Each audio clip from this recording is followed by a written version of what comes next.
안녕하세요. 자유교회 이진우 목사가 보내드리는 아침 묵상입니다. 오늘도 예수 그리스도의 향기를 내는 복된 하루가 되시길 바랍니다. 6월 8일 월요일 아침 묵상입니다.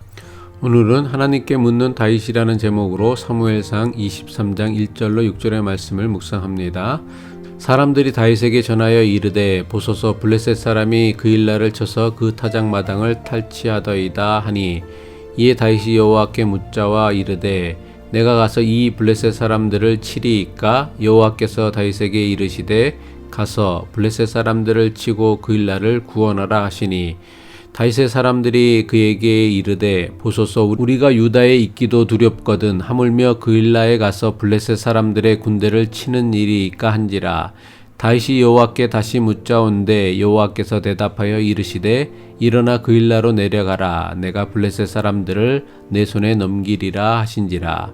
다윗과 그의 사람들이 그일라로 가서 블레셋 사람들과 싸워 그들을 크게 쳐서 죽이고 그들의 가축을 끌어오니라. 다윗이 이와 같이 그일라 주민을 구원하니라.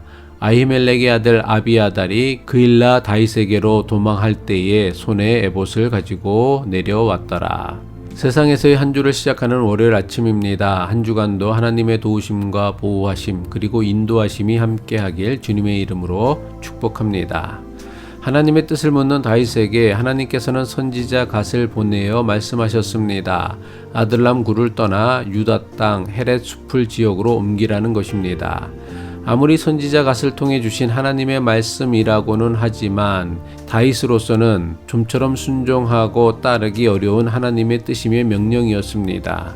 자신에게 모여든 400명이나 되는 사람들을 돌보아야 하는 다윗으로서는 요새와 같았던 아들람굴을 버리고 유다 땅 헤렛 숲으로 옮기는 것이 결코 쉬운 결정은 아니었을 것입니다. 유다 땅 헤렛 숲은 사울왕이 갑자기 공격해 오면 마땅히 피할 곳이 없는 위험한 곳이었습니다. 하지만 다윗은 갓 선지자를 통해 주신 하나님의 뜻과 명령에 즉각적으로 순종합니다. 헤렛 숲으로 옮긴 다윗과 일행은 언제 있을지 모를 사울의 공격을 대비하여 나름대로 안전한 진지를 마련하였습니다. 이제 겨우 유대 땅 헤렛 숲에서 안전하게 지낼 수 있는 진지를 만들었는데 난처한 사건이 생기게 됩니다. 다윗과 일행들이 거주하는 헤렛 숲 근처에 있는 그일라 지역을 블레셋이 침략한 것입니다. 그일라를 침략한 블레셋은 마을 사람들이 1년간 농사지어 곡물을 모아둔 타작마당을 점령했습니다. 1년간 농사지은 타작마당을 빼앗긴 그일라 사람들이 다윗을 찾아와서는 블레셋을 내쫓아 달라고 간청한 것입니다.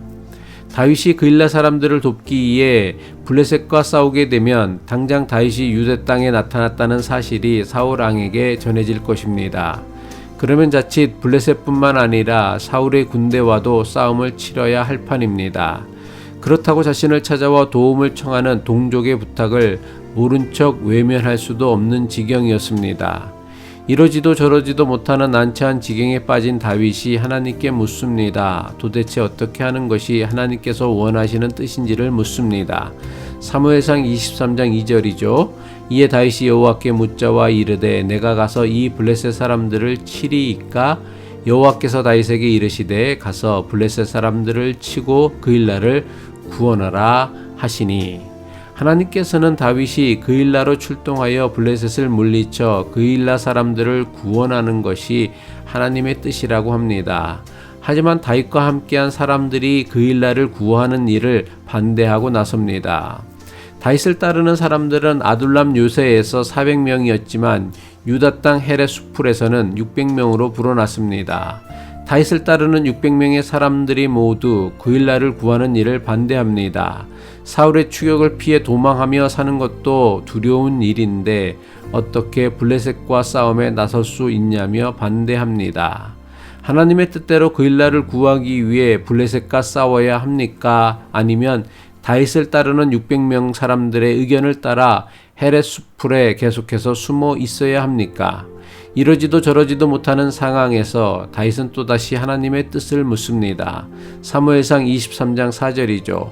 다윗이 여호와께 다시 묻자온데 여호와께서 대답하여 이르시되 일어나 그일라로 내려가라. 내가 블레셋 사람들을 내 손에 넘기리라 하신지라. 두 번이나 거듭 블레셋과 싸우라는 하나님의 말씀을 들은 다윗이 어떻게 합니까?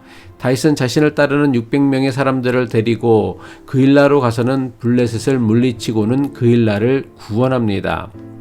다윗이 거듭 하나님의 뜻을 묻고 하나님의 대답을 듣는 사건에서 우리가 주의해야 할 사실이 있습니다. 보이지 않는 하나님께 하나님의 뜻을 묻는다고 해서 다윗은 제멋대로 자신의 마음에 드는 생각이나 감동을 하나님의 뜻이라고 여긴 것이 아닙니다. 구약시대에 하나님의 뜻을 묻는 가장 일반적인 방법은 제사장을 통해 하나님의 뜻을 묻거나 선지자를 통해 들려진 하나님의 말씀으로 하나님의 뜻을 아는 것입니다. 다윗이 아둘람에서 유다 땅 헤렛 숲으로 이동하였을 때는 하나님께서 선지자 갓을 보내어 다윗에게 말씀하셨습니다. 다윗이 그알라를 구하는 문제로 하나님께 물을 때에는 제사장을 통해 하나님의 뜻을 물었습니다. 도에게 의해 아히멜렉을 비롯한 85명의 제사장이 무참히 살해당할 때에 아히멜렉의 아들 아비아달 제사장이 거룩한 옷 에봇을 가지고 다윗에게 도망쳐 왔습니다. 다윗은 아비아달 제사장을 통해 그일라를 도와야 할지 말아야 할지를 물은 것입니다. 사무엘상 23장 6절이죠. 아히멜렉의 아들 아비아달이 그일라 다윗에게로 도망할 때에 손에 에봇을 가지고 내려왔더라. 구약 시대에는 하나님의 뜻을 알기 위해선 제사장이 에봇이라는 거룩한 옷을 입고 그 위에 판결 흉패를 차고는 양손에 우림과 둠밈이라는 돌을 들고 하나님의 뜻이 무엇인지를 물어야 했습니다. 왜 이렇게 하도록 했습니까? 아무리 왕이라고 해도, 아무리 제사장이라고 해도, 아무리 지도자라고 해도 자신의 생각을 하나님의 뜻이라고 함부로 주장하지 못하도록 정해진 절차를 통해 하나님의 뜻을 묻도록 한 것입니다. 물론 신약 시대를 사는 우리는 누구나 예수 그리스도의 이름으로 하나님의 뜻을 물을 수 있습니다. 하지만 역시 여기에도 주의해야 할 중요한 사실이 있습니다. 서로 다른 두 주장이 있으면, 서로 다른 두 생각이 있으면 도대체 어떤 것이 하나님의 뜻인지를 분별할 수 있습니까? 다윗의 경우를 보면 당장 자신에게는 손해가 될 것 같은 것이 하나님의 뜻임을 알 수 있었습니다. 아둘람에서 헤렛 숲으로 이동할 때도 그러했고 그일라를 구하는 문제도 그러했습니다. 두 경우 모두 다윗에게는 당장 손해가 되는 일이었습니다. 하지만 이것이 모두 하나님의 뜻이었음을 성경은 분명히 가르쳐주고 있습니다. 이것은 하나님의 뜻을 우리가 분별할 때에 매우 중요한 기준이 되어야 할 것입니다. 대부분의 경우 하나님의 뜻은 내게 이익이 되는 일보다는 마땅히 해야 하는 옳은 일, 약자를 돕는 일, 억울한 피해자를 돕는 일에 하나님의 마음과 뜻이 있음을 다윗의 경우를 통해 배울 수 있어야 합니다. 왜냐하면 우리가 믿는 하나님은 나만의 하나님이 아니라 우리 모두의 하나님이시며 공의의 하나님이시기 때문입니다. 기도드리겠습니다. 공의의 하나님, 하나님의 뜻을 묻는 다윗에게 마땅히 해야 할 일을 가르쳐 주신 것처럼 아침마다 주님의 뜻을 묻고 구하는 주의 자녀들에게 마땅히 해야 할 주님의 뜻을 가르쳐 주시고 깨달은 주의 뜻에 순종하며 살 수 있기를 예수 그리스도의 이름으로 간절히 기도합니다.